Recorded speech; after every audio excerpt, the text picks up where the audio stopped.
Olá, professores, tudo bem com vocês? Sejam todos bem-vindos a mais uma formação do Programa de Recuperação e Aprofundamento pela nossa Secretaria de Estado da Educação. Eu sou a professora Nilce, vou fazer uma breve descrição minha. Eu sou morena, tenho cabelos escuros na altura do ombro, uso óculos. Estou vestindo hoje uma camisa bem clarinha, acho que nem sei se está dando para perceber aí para vocês, porque o meu fundo é branco. Bom, e hoje estou acompanhada pela minha colega aqui, a Kelly, né, Kelly? Passo a palavra para você. Olá, professores. Sejam muito bem-vindos a mais uma formação do Programa de Recuperação e Aprofundamento. Hoje estou aqui com a minha amiga Nilce, a gente vai conduzir a pauta prevista, né, para a etapa do ciclo de alfabetização do 1º ao 3º ano. E para garantir a inclusão de todos vocês, eu vou fazer a minha audiodescrição, assim como a Nilce fez a dela. Eu sou uma mulher branca, de cabelos claros, olhos castanhos. Estou usando hoje aqui uma jaqueta jeans e eu estou numa sala de reunião, onde atrás de mim tem algumas cadeiras, um assoalho de madeira e uma cortina azul do meu lado esquerdo. Bom, e hoje a gente vai falar um pouquinho sobre a semana de estudos intensivos, né? Que é uma semana aí de suma relevância. A Nilce vai apresentar para nós o nosso PowerPoint para a gente conduzir essa etapa da pauta aí com todos vocês. Bom, para iniciar, a gente traz aí o material do Aprender Sempre, né? Acessando o QR Code ou clicando no ícone Ensino Fundamental, vocês têm acesso aos materiais. Nós temos também os objetivos aí da nossa pauta de hoje, né? Então, para essa formação, nós escolhemos os seguintes objetivos. Então, a princípio, analisar os principais problemas enfrentados pelos alunos na resolução de problemas, levantar aí dentro do material Aprender Sempre que contribuem para a discussão das dificuldades dos estudantes na resolução de problema e também discutir algumas possibilidades de intervenção para possibilitar a aprendizagem, o avanço aí das crianças. E nós também pretendemos propor o trabalho com as pílulas do conhecimento. Bom, atrelado aí aos nossos objetivos, nós temos a nossa agenda, né? Então, no primeiro momento, nós vamos analisar aí as dificuldades dos estudantes na resolução de problemas. No segundo momento, nós vamos levantar algumas atividades do material Aprender Sempre para discutir as dificuldades dos estudantes. No terceiro momento, a Nilce vai nos trazer algumas possibilidades de intervenção para contribuir com o avanço das aprendizagens dos estudantes, também nesse momento de semana de estudos intensivos. E no quarto momento, a Nilce também vai trazer uma proposta de desenvolvimento na escola com as pílulas do conhecimento, né, que trata-se aí do desdobramento. Como vocês sabem, após a nossa formação, a gente tem a nossa pílula e a gente vai saber um pouquinho mais sobre essa temática. A gente traz também a indicação para que vocês possam acessar todas as formações que nós estamos desenvolvendo. Isso mesmo, né? A organização do trabalho do Programa de Recuperação e Aprofundamento, aqui a gente tem discutido os tipos de pensamento geométrico, né? Tudo isso para ajudar você, professor, a compreender algumas perguntas formuladas pelos estudantes, compreender também algumas das dificuldades. Para isso, a gente deixa aí os nossos materiais. Bom, e agora a gente vai para o nosso primeiro momento, que é a análise das dificuldades apresentadas pelos estudantes na resolução de problema. Bom, primeiro a gente tem que elencar aí, né? O que pensam os estudantes inicialmente ao resolver um problema? São muitas suposições que a gente faz, né, para poder compreender quais são as dúvidas das crianças, né, na resolução de problema. Dois pesquisadores, Oliveira e Mastroianni, eles trazem uma primeira indicação de que é comum os estudantes, ao fazer a leitura de problemas, eles vão destacando as informações numéricas, né? Por quê? Porque eles acreditam que essas informações numéricas vão colaborar para a realização dos cálculos, e isso vai permitir eles a encontrarem a solução de um problema. Além da observação dos números, eles buscam também indícios a partir das palavras, né? Então, quais são as operações que podem contribuir para que ele faça a seleção aí, né? A partir dessas palavras, quais são as operações? E que também vai conduzir a uma solução. Isso nos faz chamar atenção para dois aspectos, né? Os números e as palavras que possam trazer aí indícios de como os estudantes podem resolver um problema. Bom, na sequência, a gente tem que também pensar, né? Nós, professores, queremos saber o que os estudantes aprendem, né, ao resolver o problema, né? E nós queremos que eles façam isso de forma autônoma, dentro da escola e também fora dela. Outros dois pesquisadores que nós elencamos aqui é Echeverria e o Pozo, que eles dizem que para que isso aconteça, né, os estudantes eles precisam se fazer algumas perguntas e se questionarem sobre o que está na escrita dos materiais didáticos, né?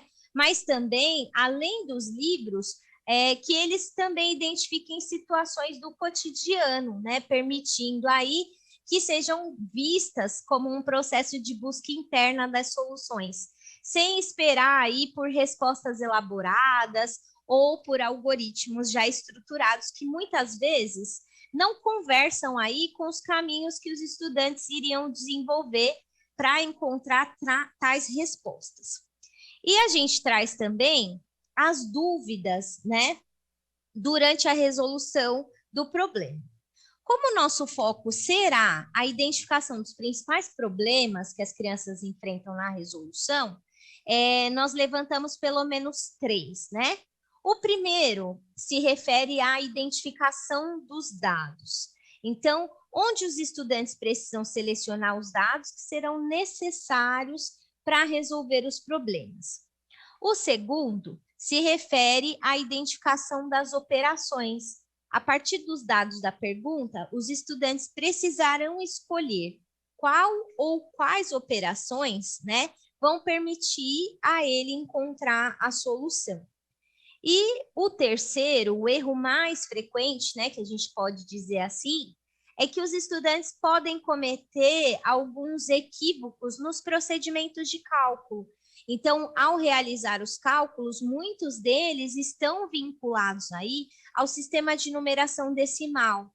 Então, por muitas vezes, as crianças não se apropriaram dessa estrutura, e a gente vai ver um pouquinho mais sobre isso, de que o sistema de numeração decimal, ele é posicional, ele tem uma base 10, ele é aditivo, né? Ele pode ter o princípio multiplicativo. Então, esse também é um dos desafios que a gente pode elencar. Agora, nós também vamos ver aí a seguinte situação, né? Nós colocamos aí uma dúvida durante a resolução do problema, elencando a identificação dos dados. Então, nós temos aí um desenhista, tem 4 estojos iguais, que custam R$80. Cada um deles mede 25 centímetros e tem a capacidade de 26 lápis em cada um. Ele colocou 10 lápis de cor e 2 lápis pretos em cada um. Quantos lápis ele ainda poderá colocar em cada um? Então, nós temos aí, ao analisar o problema, né, a gente tem que há muitos dados. Então, 4 estojos, o custo do estojo, que é R$80, a medida desse estojo, 25 centímetros, a capacidade de armazenamento, né, no caso, 26 lápis, e também a quantidade de lápis em cada estojo, né, no caso, 12. Mas nem todos os dados aí são necessários na resolução dos problemas.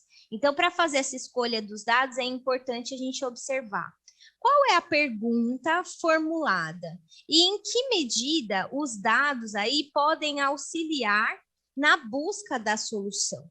Então, nesse caso, os dois últimos, né, a capacidade de armazenamento do estojo, que no caso são 26. E a quantidade de lápis que tem em cada estojo, né, colocados ali pelo desenhista, é o que vai ser relevante, determinante, para identificarem que faltam 14 lápis em cada estojo. Agora nós vamos ver também uma outra dúvida muito frequente, que é na identificação das operações, né? Então, a gente tem aí o seguinte problema. Pedro tinha R$70 e queria comprar um álbum da Copa, e o restante em figurinhas. Se o álbum custa R$ 39,90 e cada pacote de figurinhas custa R$5, quantos pacotinhos de figurinha ele irá conseguir comprar? Sobrará troco? Então, a gente tem aí a primeira parte, né? Que é saber quanto sobrará para comprar figurinhas. Esse levantamento aí que nós temos o valor do álbum, que é R$70, né? E o valor que o Pedro tinha, o valor do álbum, para saber o quanto sobraria para comprar os pacotes de figurinhas. Mas aí a gente vê que a gente tem o segundo exemplo, que envolve a divisão. Mas antes é preciso eles descobrirem aí como que farão esse segundo procedimento. Então, esse procedimento da divisão do valor inteiro, né, sem os centavos, é uma estratégia. Então, por exemplo, você pega o valor do pacote de figurinha, descobrindo, né, quantos pacotinhos serão possíveis comprar e o quanto restará. Mas também há um outro procedimento, né, que poderia ser utilizado.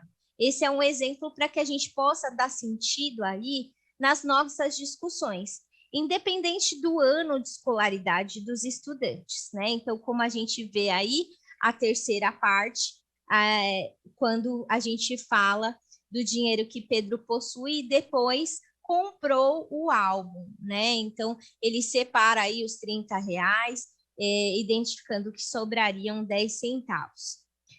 Bom, agora a gente trouxe uma outra possibilidade bastante curiosa, né, que eu também acho de suma relevância, que são os cálculos, né? Um dos desafios enfrentados pelas crianças são os cálculos. Então, vamos analisar aí com bastante apreço o protocolo aí apresentado por esse estudante. Então, ele tem 9.000 menos o número 1.838, né? E no procedimento, a gente pode observar que o que foi que essa criança fez, né? Ele, inicialmente, não considerou, né, o valor posicional desse número, no caso, o 9.000 que vai subtrair o 1.838.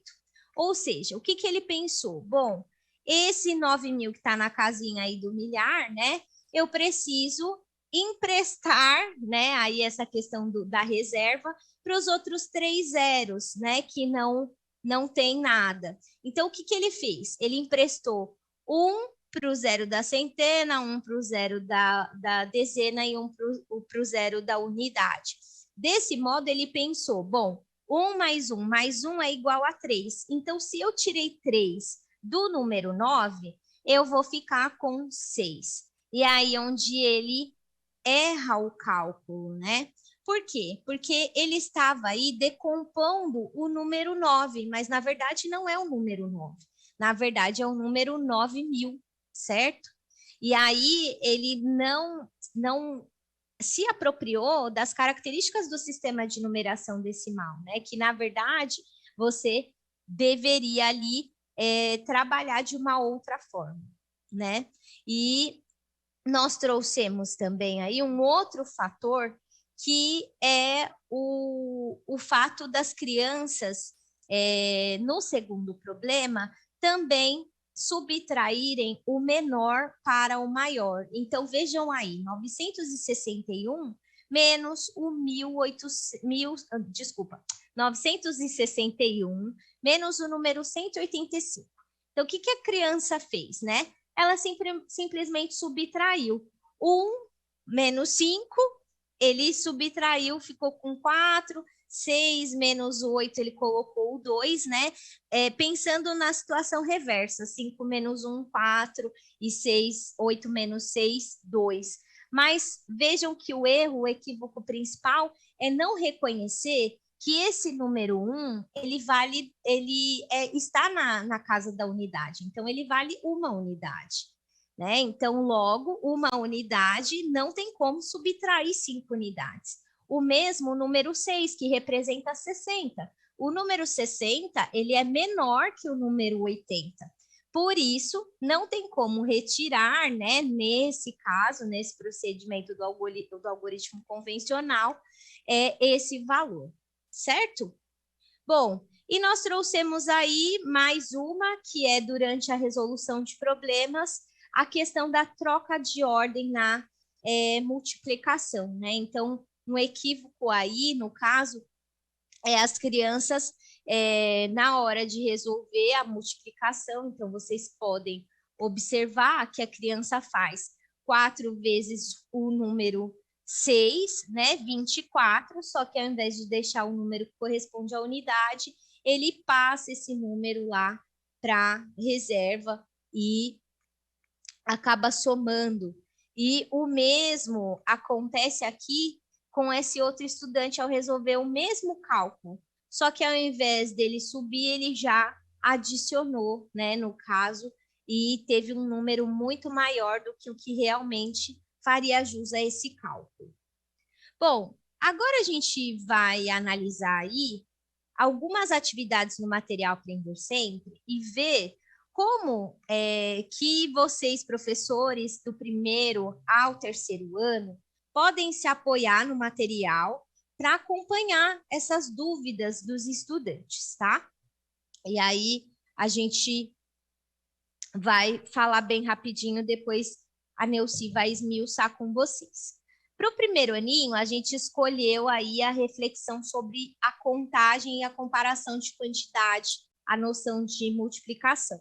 Então, na aula 1, o foco é a contagem, a comparação e o cálculo de quantidades que estão indicados pela habilidade número 1, que é utilizar números naturais, indicando aí a ordem e a quantidade de diferentes situações do cotidiano. E também a habilidade EF01, né? Número do primeiro ano, a habilidade número 2, que é contar de maneira exata ou aproximada, utilizando diferentes estratégias. E também a gente vai explorar a aula 9 com a ideia de exploração da noção de multiplicação, tá? Indicada aí pela habilidade número 23. E, na sequência, a gente vai ver aí um pouquinho sobre essa aula, tá? Então, nessa aula, as crianças vão contar, vão completar e calcular a quantidade. Então, as crianças têm a quantidade de frutas que Dona Clara comprou na feira e elas vão completar essas cestas desenhando cada tipo de fruta, né? Então, aqui as crianças vão observar os registros das quantidades que há em cada uma das cestas. Então, é importante explorar isso com elas. Então, na cesta 1, tem 7 laranjas, na cesta número 2, tem 5 morangos, na cesta número 3, 10 maçãs. E na atividade número 3, né, ele vem pedindo que as crianças precisam comparar as quantidades e estabelecer um panorama aí igualitário, né? Então, com as maçãs. Então, o número de maçãs são 10. E o de laranja são 7. Então, as crianças, para igualar essas quantidades, elas podem ou contar até chegar a 10, né? Então, 7 mais 1, 8, 8 mais 1, 9, 9 mais 1, 10, ou acrescentar 3 laranjas. E podem também, nessa altura do ano, começar a registrar o cálculo, né? Eu tenho 10 maçãs menos 7 laranjas, eu ficaria eu tenho que completar com mais 3, né, 3 laranjas para igualar. Bom, na atividade seguinte, as crianças terão a oportunidade de refletir sobre a noção intuitiva da multiplicação. Então, eles farão a aproximação da ideia de proporcionalidade, utilizando aí a multiplicação. Então, para isso, as crianças podem somar, né? O número 4 mais 4 mais 4, tendo aí o valor de 16, né? Onde elas vão analisando quantas cadeiras tem, quantos pés tem cada cadeira, e aí elas podem contar de forma aditiva, concluindo que em uma casa que tem quatro cadeiras, vão ter 4 pés. Bom, aí no segundo aninho, nós trouxemos a aula Brincadeira com as 5 Marias e também a aula número 5, que vai falar de brincar no parque. Bom, então as crianças vão resolver problemas de adição e subtração, né? Envolver uma habilidade que trata de até 2 algarismos, e eles vão atribuindo o significado de juntar, acrescentar, separar, retirar, com suporte de imagens ou materiais manipuláveis. Bom, aí a gente tem também a habilidade número 2, a habilidade do segundo ano, número 7, que é resolver problemas de adição, mas aí eles já podem utilizar imagens, materiais manipuláveis, mas com a finalidade de construir significado da multiplicação.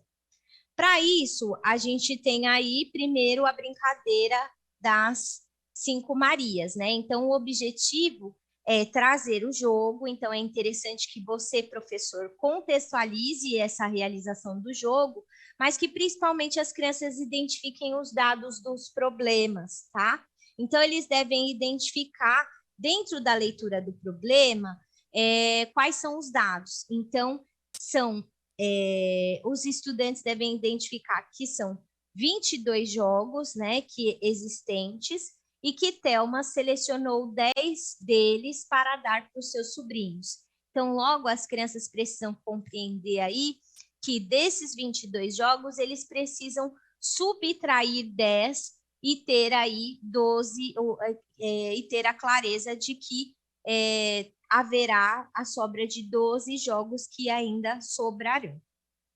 Bom, ainda no segundo ano, nós temos aí a aula que vai tratar da multiplicação e adições de parcelas iguais. Então, o objetivo é apresentar aos estudantes a escrita multiplicativa equivalente às multiplicações, né? Então, as crianças têm aí na ilustração, em cada quadrinho, 2 ursinhos. Então, elas precisam representar qual é o total, seja com parcelas aditivas, seja na representação multiplicativa. Então, ou 4 vezes o número 2, ou 4 vezes o número 2, que é igual a 8, com a escrita convencional.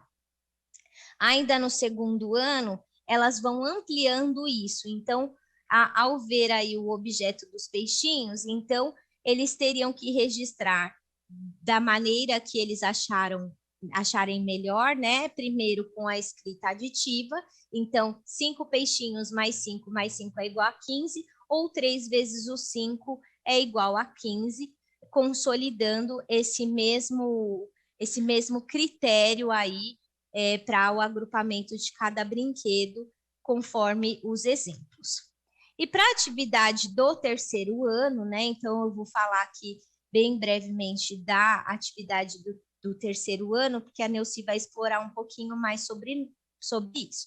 Então, a aula 1, que é de uniformes, e a aula 8, que é resolvendo problemas com bolinhas de gude, né? Então, ambos habilidades que correspondem a situações problemas, né? Mas que também vão envolver esse princípio da multiplicação e da adição. Então, nós temos aí um campeonato, né, na escola, onde as crianças, o esperado é que elas registrem a sentença matemática 104 menos 76, que é igual a 28. E por que isso contribui na compreensão de que a ideia de completar, ela está associada à subtração. Então, na aula 1, é possível observar aí a subtração pela decomposição em ordens, tá? Justamente por causa de alguns erros que as crianças têm por conta de não compreender o sistema de numeração decimal. Então, é importante que você, professor, explore aí a ordem de cada um desses valores, explore o algoritmo da subtração e propõe aí novos desafios, como, por exemplo, 368 menos 125, 294 menos 71, e ressaltem aí como deve ser organizado esse algoritmo convencional, mantendo as unidades embaixo de unidades, dezenas embaixo de dezenas, e assim por diante, tá? E aí a gente tem também nessa aula uma atividade que vai envolver as bolinhas de gude, mas que elas vão ampliando aí o mesmo princípio que nós exploramos lá nas atividades do segundo ano. Então, as crianças vão fazer somas, né, das colunas ou as somas das linhas, né? Então, já trazendo aí essa configuração retangular, explorando o princípio aditivo, né, que as crianças teriam 3 bolinhas em cada, 2 bolinhas em cada linha, tendo um total aí de 20 bolinhas. Então, 2 vezes 10 é igual a 20, e tendo essa noção tanto da representação aditiva quanto da representação multiplicativa. Bom, a seguir, nós apresentaremos algumas possibilidades de intervenção, tendo como referência a discussão inicial dessa pauta. Então, o problema apresentado aí para o segundo aninho, ele vai apresentar como enunciado o desenho que já indica algumas possibilidades de resolução. Então, o estudante, ao se deparar com este enunciado, né, eles devem se perguntar: o que esse desenho me diz? Né? Então, provavelmente, eles irão pensar que são ursinhos bem bonitinhos, mas que há outros questionamentos que eles podem realizar também. Né? Então, quantos ursinhos são? É possível contar? Então, de que maneira eu posso contar? Será que são apenas estas representações?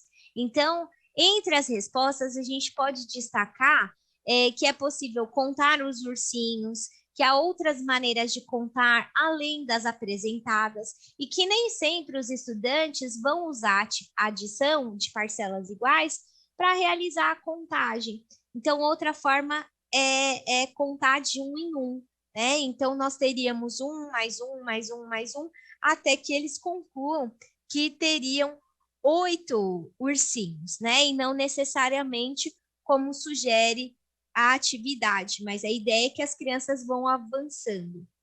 No exemplo seguinte, né, que é na atividade do terceiro ano, a identificação da operação passa pela compreensão do enunciado do problema. Então, principalmente da pergunta. Então, lá na primeira atividade, então, para o campeonato de uma escola, as famílias decidiram se juntar para fazer uniformes de cada time, e elas precisam confeccionar 104 camisetas e já fizeram 76. Então, faltam quantas, né? Então, aí, a partir dessa análise, os estudantes devem fazer o foco para perguntar: quantos faltam? Aparece a ideia de completar as camisetas, né? Que ainda não foram confeccionadas. Então, é possível pensar na contagem dos 76 até chegar no 104, né? Ou ainda, as crianças podem sim fazer os 104 menos os 76 para que elas possam identificar quantos aí uniformes faltam, né? Quantas camisetas de uniforme faltam. E aí, nós temos em relação aos obstáculos de cálculo, né, que os estudantes podem apresentar. Então, em relação à subtração, o mais comum é que os estudantes se atrapalhem na decomposição das ordens. Então, quando o algarismo que representa a ordem não é o suficiente para realizar a subtração, necessita aí recorrer à ordem superior, né, desse empréstimo. Então, esse procedimento apresentado demonstra aí como que isso ocorre, né? E na multiplicação, nessa fase que as crianças estão aí se aproximando do conceito de multiplicação, é muito importante que se trabalhe com a situação em que eles possam observar os diferentes agrupamentos da mesma quantidade de elementos. E aí eles possam perceber que, apesar de agrupá-los de formas diferentes, eles produzem o mesmo resultado. Então, iniciando aí o processo de cálculo convencional no terceiro ano, mas principalmente quando a grandeza numérica tende-se a se ampliar. E agora, falando do nosso quarto momento, a gente vai analisar uma sugestão de trabalho na escola, né? Então, para vocês assistirem aí as nossas pílulas do conhecimento, né? Então, na nossa pílula do conhecimento, a gente tem as nossas colegas do programa de recuperação e aprofundamento aqui, né? Que é a Neuci no segundo ano, a Inês no primeiro, eu com o terceiro aninho, a Ilza Carla no quarto e a Shalimar no quinto ano. E a nossa sugestão é que, a partir dessas discussões, né, as pautas vão destacar possíveis dificuldades. Então, ou a seleção dos dados, ou as operações, ou os cálculos, tá? E nessas pílulas, a gente também vai trazer sugestão do trabalho em 5 etapas. Então, primeiro, escolher pelo menos uma dessas dificuldades para ser desenvolvidas aí na semana de estudos intensivos. Então, seleciona lá qualquer uma dessas dificuldades para trabalhar. Retome aí o segundo passo, é retomar a atividade do material do Aprender Sempre, escolhendo uma atividade que possa ser revisitada ou adaptada para novas situações. E que também essas atividades que vocês elenquem, né, que elas respondam às necessidades das crianças em relação ao tópico escolhido, né? Outro item que nós propomos aqui é que você dimensione o tempo para ampliação dessas atividades. Que você pense também nas duplas, nos trios, para que os estudantes possam trocar aí informações sobre os procedimentos, né? Outra coisa é deixar um espaço para você refletir sobre o processo que se organizou para essa semana de estudos intensivos e de que modo você e o seu coordenador vão discutir os resultados de aprendizagem que você observou durante essa semana. Bom, e para fechar, a gente vai fazer a nossa síntese do percurso, né? Primeiro, nós analisamos os princípios os principais problemas enfrentados pelos estudantes na resolução de problemas. Nós também trouxemos aí algumas atividades dentro do Aprender Sempre, algumas possibilidades de intervenção, né, que são formas diferentes, e também algumas possibilidades para que vocês façam aí na semana de estudos intensivos, sugerindo uma forma de trabalho com as pílulas do conhecimento.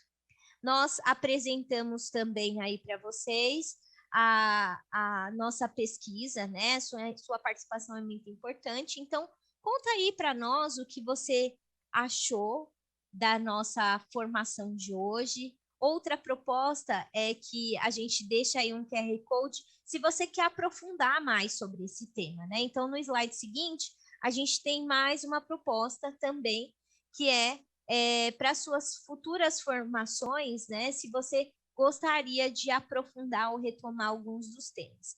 E nós deixamos as nossas referências, que são aí possibilidades também para estudos. Então, vou pedir só para eles apresentarem e eu vou me despedindo, né? Bom, a Neuci, ela iniciou a pauta comigo, mas aqui em São Paulo está chovendo bastante, então ela provavelmente teve algum imprevisto aí e eu acabei conduzindo essa etapa.